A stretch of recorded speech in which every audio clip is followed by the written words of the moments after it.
Wow, they really left us dangling on the threads of another season coming our way, because just in case you didn't go to the mid-credits, if you even want to call it that, Loki will be returning for a season 2, obviously with the way it ended as well. But yeah, what a crazy, trippy episode, in a way that also many people predicted some things, such as Kang the Conqueror, Miss Minutes kind of being involved in that, but also, you know, a lot of people were thinking that maybe Loki would be at that kind of grand, mysterious little castle floating on the rock in the middle of a weird place in cosmic space at the end of time, but it wasn't really the case. But now things are getting really, really weird. I just need to talk about this, so I'm not going to waste any more time, but go through the episode right here and right now. But obviously, if you go on to enjoy this review, guys, go ahead and like it and subscribe. And also, by the way, if anyone's expecting Superman and Lois and The Flash today, because I've got so many videos to do, such as a Titans trailer breakdown, that will be coming on Thursday now. Just to let you know, I do apologize, but Superman and Lois,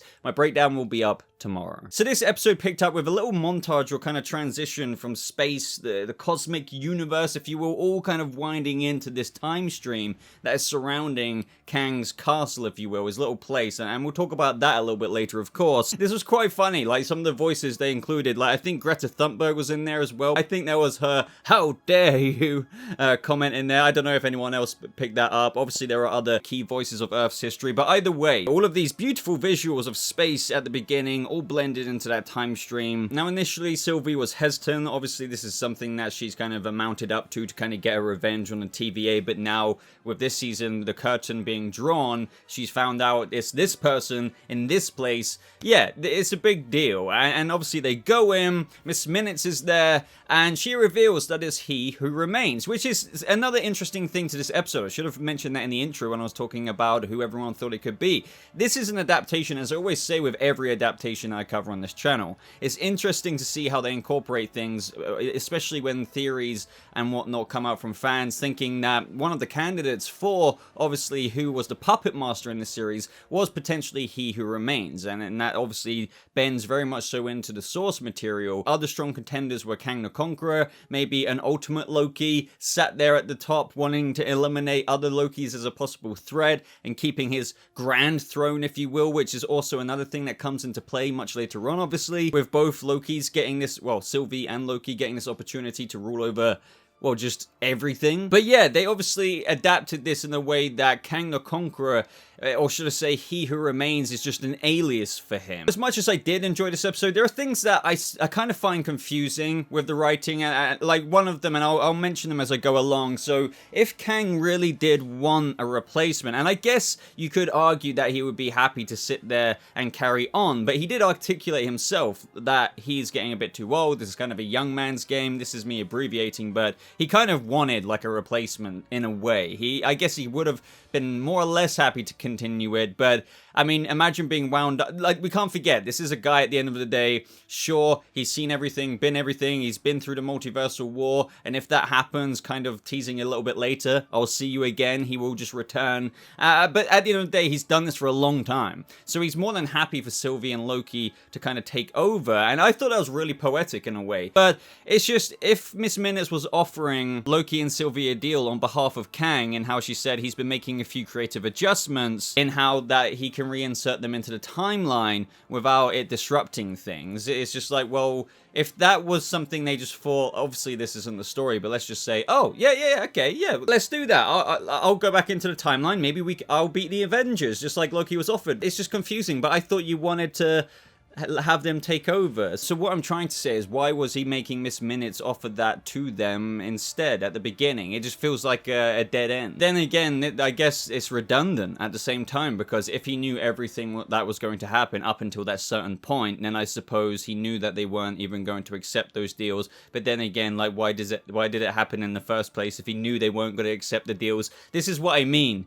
Like, it just gets trippy when talking about timey-wimey stuff. What I really liked about that, though, is the temptation and sheer emotion that came out of Loki and, well, Tom Hiddleston in that moment, because of the temptation to go against the Avengers, to win against them, to kill Thanos. The Infinity Gauntlet could be his, the throne of Asgard, and that's, you know, the very being of Loki. It's like probably, it is everything he's ever wanted, and it just shows how much this Loki has grown in such a short span of time in this one season, compared to obviously all the time it took him to grow within the whole grand scheme of the MCU, and how he's obviously resisting that. That's one thing, I think my favorite thing about this episode, despite everything going on, is Tom Hiddleston's Loki's growth, and especially in how it's demonstrated later with how he was really trying to pull back Sylvie from her impulsive actions that she was doing. Initially, when they entered the room where there were those Timekeeper statues, it made me think like, okay, so maybe the Timekeepers were real once upon a time, but then technically no. This is another confusing thing. I feel like there's a lot still left to be answered. It's like, okay, what about this floating rock? What about this castle? Why were there statues in there of Timekeepers? One of them was like kind of crumbled. If at the end of the day of what we learned that Kang the Conqueror and his variants, technically, you know, it started off innocent, started off as he was the first man, I guess, to kind of branch and discover multiple realities, and then, as he kind of naturally said, if you did have that possibility, you would, it would happen in real life today, like you would make communication with other realities if you had a door to open. But inevitably it kind of ended bad, right, with infinite variants of yourself. But if that's the case, and he was the first one to kind of discover that, and then that led to an infinite kind of cataclysmic multiversal war that would just crumble everything, then what were the Timekeeper statues about? I'm not talking about the ones in a TVA or anything. I'm talking about the really old-looking ones in his kind of castle there. It's like, I don't really understand that. Is it just for the sake of decor, or am I just being really stupid right now? This is one man, I suppose, who ended the multiversal war, but also managed to set up the TVA. How did one man kind of do that? How did the TVA get constructed with such a grand citadel, like, you know, the one that we're used to, the one that looks like Coruscant, the one where Mobius is from, obviously? How did all of that actually, how did brick by brick it come about? Like, that, I'm really interested in all of that stuff. And then again, what about that castle? What about the old castle Timekeeper statues? Yeah, maybe that was like the first attempt at the Citadel. I would love to know your ideas behind that. Anyway, let's move on. Meanwhile, we did have Ravonna Renslayer downloading those TVA files on the beginning of time that we were teased with at the end of last episode, but clearly, Kang the Conqueror, this is another thread that was very interestingly just only slightly teased along in this episode, but it didn't really go anywhere. Obviously, they knew they were having a season 2, so like this Ravonna stuff, it was only like met a quarter of the way to, I feel like, where her storyline is really going to go next season, because Miss Minutes appeared to her after she said that this isn't what she asked for, and she said she knows, but he thinks that this will be more useful. So last week, I said in my review, it's interesting because Loki and Sylvie got to the end of time and where Kang's little palace was, his citadel, if you will, through being pruned. So I was thinking, okay, so how is Ravonna going to get there? She's obviously going to find a way to get there. She did. She opened up that time door, and that's the last we saw of her.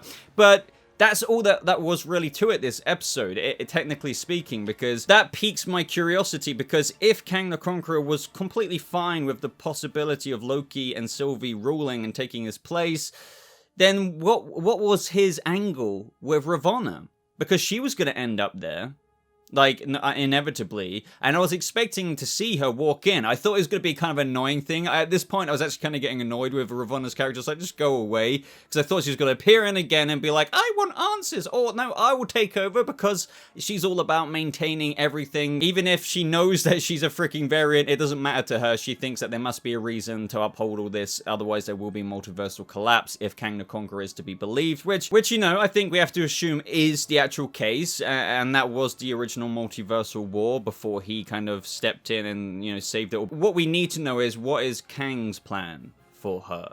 Because ultimately there was one. She never made it to the Citadel before he died. That's it. So I'm dying to know.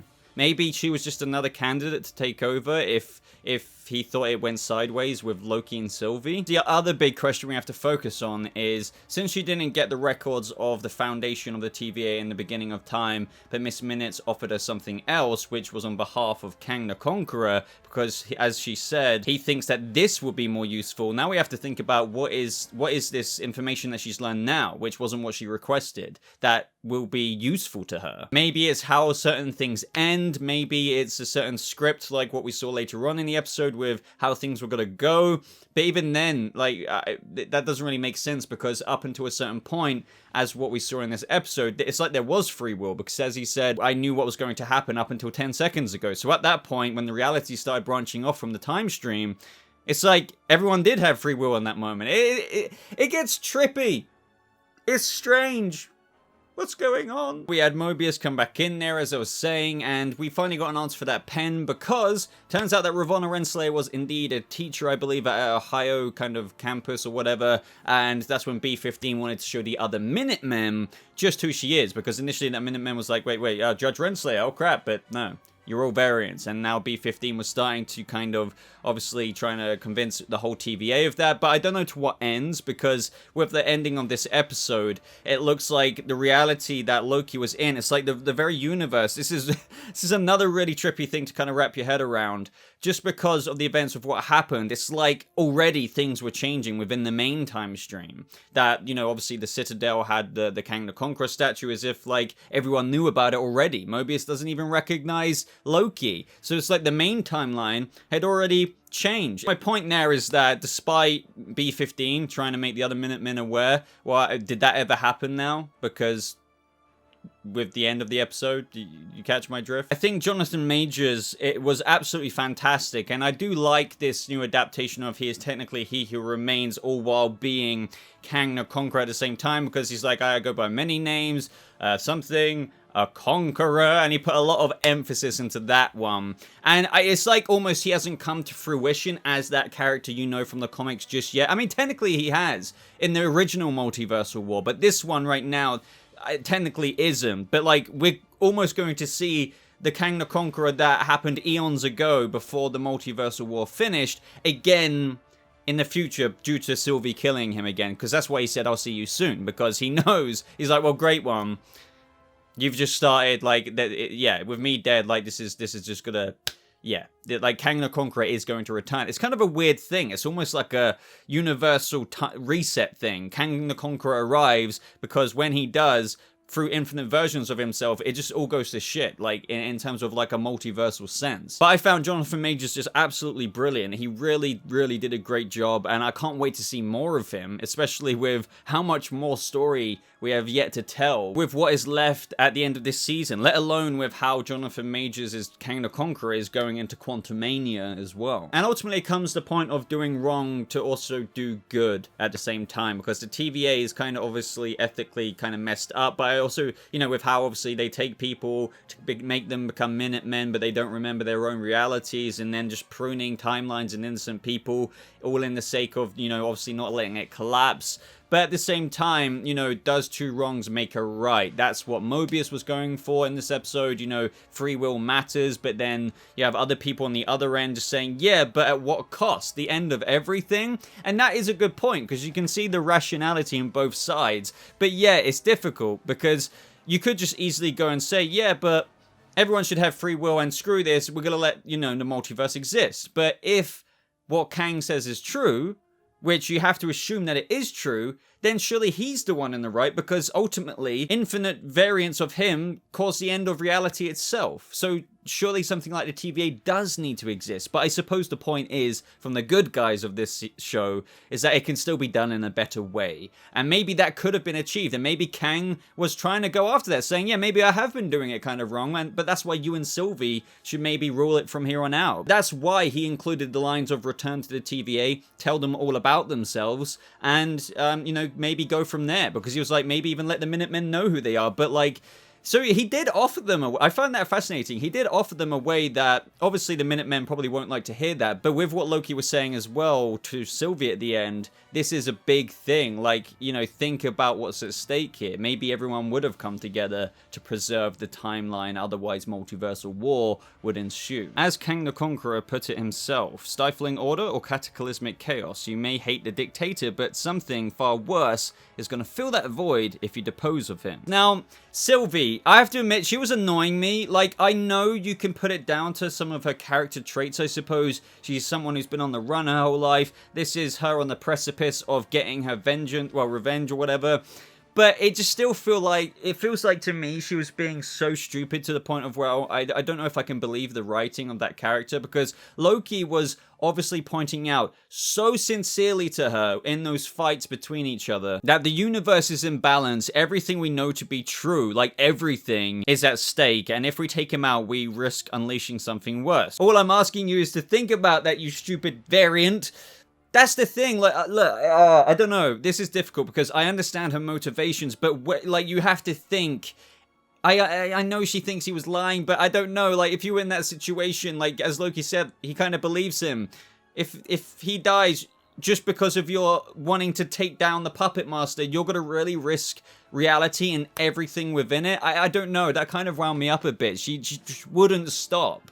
No matter what, Loki was going to the very ends and depths of sincerity to try and get across to her. Nope, didn't work. Through the time door, get out of here.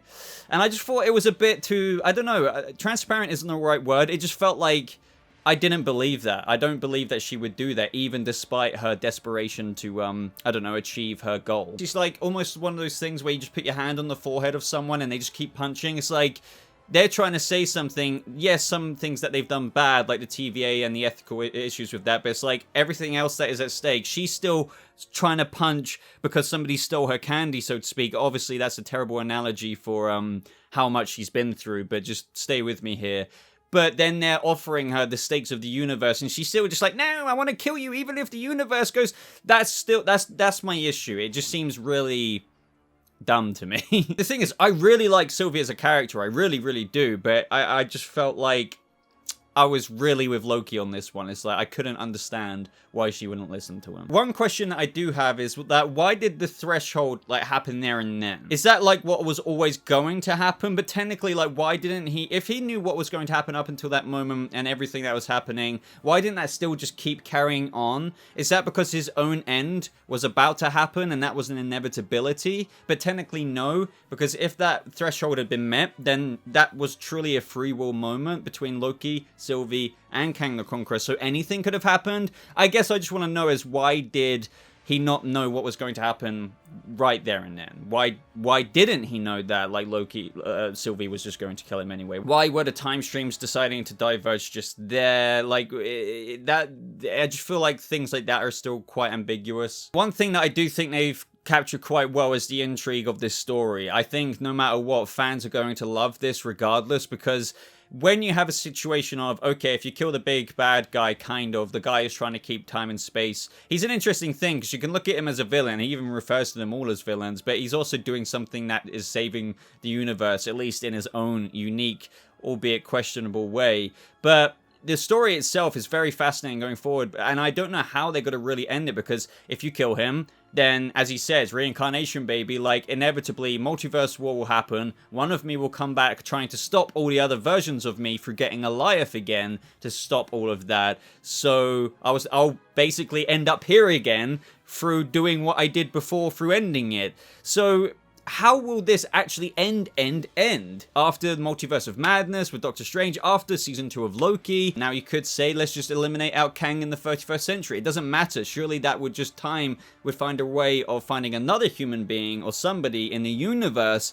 Like, this is another question that you have to really ponder.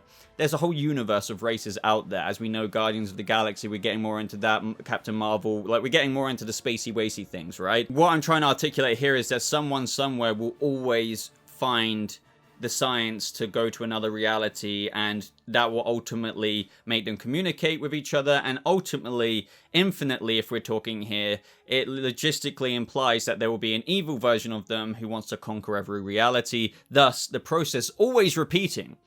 So do you see what I'm trying to say? How would this ever be solved? I can't wait to see what the MCU has an explanation as to that. I guess we got another answer as well, and how the showrunner and showrunners do this, which is why I was going back and forth between what was really the case here. It was romantic. It was romantic between Sylvie and Loki, because even though it was a distraction, they did kiss before he got yeeted through the time door. In this moment, though, and what I love about Jonathan Majors' performance, and I believe Kang, the name Kang was never mentioned. Obviously, he is Kang the Conqueror, but he's referred to himself as one of the names of the Conqueror. But he's just so fascinated. He's almost like a little jester in of himself, almost a Loki. He's just... He was so excited in this moment because he doesn't even know how it's going to end, and he was just saying incredible. He was laughing, and then Sylvie stabs him, and he's more just fascinated in this moment. He says, I'll see you soon. We see the time stream fracturing off into multiple realities to the point of where it's just... It was almost neat at first. You saw these like little veins and like lightning bolts kind of go off into different timelines, and but it got infinite to the point of where it's an absolute mess. The thing is, we could talk about this all day in how this is going to affect the future, at least for some time, and how this maybe speaks to how, you know, obviously in No Way Home, we have Doc Ock coming in, and maybe the other Spider-Men, but what's going on in the Loki side of things when that's happening. Now, at the very end, we obviously had Loki absolutely devastated, and that's one thing I really liked about this episode, as I keep saying. The favorite part for me is kind of the Loki aspect, and how this is a guy who's the very opposite of what we've seen at the beginning of this series. And he's opened himself up, he's trusted, he's kind of learned to love, I suppose you could say, with Sylvie. And he's been completely spat right back in his face. He goes up to Mobius. He tells him about freeing the timeline. And as a result of that, it's a terrible mistake. And they found him beyond the storm with this citadel at the end of time. And he's terrifying. He's planned everything. He's seen everything. And he knows everything. But someone is coming in countless different versions of a very dangerous person. And they're all set on war. And we need to prepare. But it was almost too late. And this is the fascinating thing. Because... already the statue in the TVA is no longer like multiple timekeepers, it's like one, or even if it was just a statue of one of the timekeepers, it's now been changed to actually the likeness of Jonathan Majors as Kang the Conqueror. So it's like the timeline change in this timeline has already been changed where the TVA is already aware that Kang the Conqueror is their ruler. That's the weird thing. Or is it the case that this place has already been conquered by Kang the Conqueror? I don't know. This is weird. I know some of you probably watch these videos for like more of an answer of a definitive breakdown with something like this, but this is just trippy. Also, one thing I want to know as well is why has this reality changed? Because surely that shouldn't be rewritten in this reality if something else happens, like a change in the TVA. So stay with me here. Since that statue was changed in the TVA, Mobius doesn't recognize Loki. He refers to him as, you're an analyst, right? Does this mean that Loki is in a new branched off reality now? Or are they saying, the show, that Loki going back to the TVA, the same old TVA that we've been in this whole time, has changed itself? But that doesn't really make sense to me, because usually when changes happen, it starts off a whole new kind of branch of a timeline, and that one that he was in just carries it on. So why is this reality that he's always been in now changed? Like, why doesn't Mobius know who he is? Why doesn't he recognize who he is? Unless it would make sense to me if Loki had been put in another whole timeline. It's just really trippy. It really is. Either way, though, I'm almost wasting my breath, because at the end of the day, we can assess what we see. This is the TVA that Loki has been in this whole time, yet it's already changed. Like, timeline stuff has already been... differences have been made. Kang the Conqueror seems to be like a public face at the TVA now. It's like they already know who he is. Maybe they already know it and they're fine with it. Or you could look at it another way, in how due to the multiverse branching out because the timeline has been freed, Kang the Conqueror, literally the Conqueror, one of the infinite versions of himself, or multiple ones, have already conquered this reality. And that's why there's a statue there of Kang the Conqueror, maybe. I don't know. And as Mobius says, at this point, how are we even going to stop it? Well, that is down to Loki being the only one who has memories of the former reality's canonical kind of existence, and he's going to have to convince Mobius, I suppose, of what's going on. Overall, I don't really know where I sit with it. If I kind of zoom out a little bit, I'm very excited for the future of the MCU, and this is true to what Kevin Feige said, and I've been saying and repeating this quite a lot throughout the series, that this series, out of all the Marvel Disney Plus shows, has the biggest impact on the MCU and the next phase moving forward, and you can evidently see why. Our predictions, and I'm sure just like a lot of other predictions in many other places, as I said at the beginning, this is obviously going to end with the timelines branching out. What happened? They literally show the same screen that I've shown in previous reviews when talking about it, branching out into just an infinite amount of branches and realities that are different, I suppose. And yeah, it's just going to set up the next movies. Multiverse of Madness, Quantumania even, with Kang the Conqueror being in that. And then obviously we also have No Way Home, and how we have the most likely Tobey Maguire and Andrew Garfield somehow, in some way, I don't know how big or how small, cameoing. We have Doc Ock, we have other things going on, Electro. And you have to think that is through these other realities. The only thing that I'm confused with in terms of that is what I articulated earlier. The original Kang the Conqueror variant who discovered the other universes had to kind of open up a door. So if he's the only one who could do that, like getting into the other universe, how are these other characters popping up in No Way Home? Like, that's I don't really understand that, but I'm guessing the MCU will try and give us answers. But usually with timey-wimey stuff, it's very bold to do. It's very fascinating. It really gets a lot of people on board like me. But sometimes when you think about it too much, despite it being such an easy kind of win for engaging storyline when it gets to timey-wimey stuff, usually the logic contradicts quite a lot of itself. And if you think about it too hard, a lot of stuff begins to collapse upon, like, underneath itself.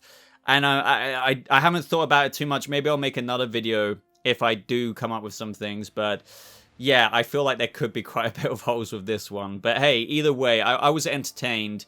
Sylvie, the character kind of annoyed me in this episode, despite, as I said, her motivations. It's obviously interesting what's going to happen with her in Season 2, because I don't think she has a desire to rule, so I don't think she's going to be, like, staying there at the castle, like the citadel of Kang the Conqueror, and just like, yeah, I'm going to, like, we know Ravonna Renslayer, it was on her way there, or at least, at the very least, Kang the Conqueror sneakily, like, there was maybe some truth to what Sylvie was saying and not trusting him, because obviously he was up to something on the side with Ravonna Renslayer and giving her information that would be useful to her. And what is that? Absolute mystery. So I'm intrigued there. And then obviously with the fact that Mobius seemingly has no memory, and like they were even getting people coming along like, hey guys, there's this guy here. I think he needs a bit of help. Minutemen, can someone restrain him? It was that kind of situation. So that almost goes back to like an episode 1 thing where I can imagine Loki in cuffs again being dragged down the corridors of, you know, the TVA. Either way though, it's still a very good show with very good performances, a very good cast. The story is way more than engaging enough for most people to be really interested in. Maybe Tom Hiddleston will pop up in something like Multiverse of Madness as well, because that's another big question we all have coming out of this, is that technically now these big events have happened, what's the chronology of this moving forward? When we have a movie like Multiverse of Madness, you have to kind of wonder, like, what's going on at the TVA with Loki and where things were left at there after the events of Kang's death through Sylvie, even though he's going to pop back up, because what we explained earlier with how he will inevitably pop back up through that one of him trying to come back and ending the multiverse war whenever it reoccurs. It's like the same cycle again and again. What's going on during the events of the movies? Or, as I mentioned, are they just going to incorporate the characters from Loki, or at least Tom Hiddleston, for example, in something like Multiverse of Madness? That is a big question, but either way, guys, I might have to do spin-off videos about this, because I've been talking for ages in this video and rambling quite a bit, but I still feel like I can dive a lot more into this in another video, and I feel like I really want to get my thoughts ironed out a lot more straight, so it can be a lot more concise through thinking about this a lot more after the fact, because right now, I feel like my mind is as branched and as spiraled out as the freaking timelines that we saw diverging. But another thing, I'm dying to know your thoughts. What do you think of what I had to say as well? And what do you think of Sylvie's actions as a character? Do you completely and wholeheartedly sympathize with them as well? I would love to know that, despite what she did this episode. I do, but as I said, it's like there was a certain point where I felt like Loki did more than a good enough job to try and get across to her, and she was still just like, I don't care, I'm gonna throw all my toys out the pram, despite what the whole cosmic universe and reality. That's something I couldn't get on board with. What do you think Ravonna Renslayer is up to? Why do you think Mobius can't remember? Why did that timeline change that Loki is in? If multiple branches are going off anyway, surely that should be another timeline compared to the one we've been in. The questions go on and on and on. But anyway, like this video if you did enjoy, subscribe for more Loki videos like this as I try to unravel the freaking time stream like the Timekeepers, as we once thought, did themselves. That's the kind of job I feel like I'm going to be doing just through these videos in the next few weeks. But other than that, everybody, thank you so much for watching. I hope you all have a lovely rest of your day, and I'll see you fellow time variants and keepers, I suppose, in the next video. Goodbye.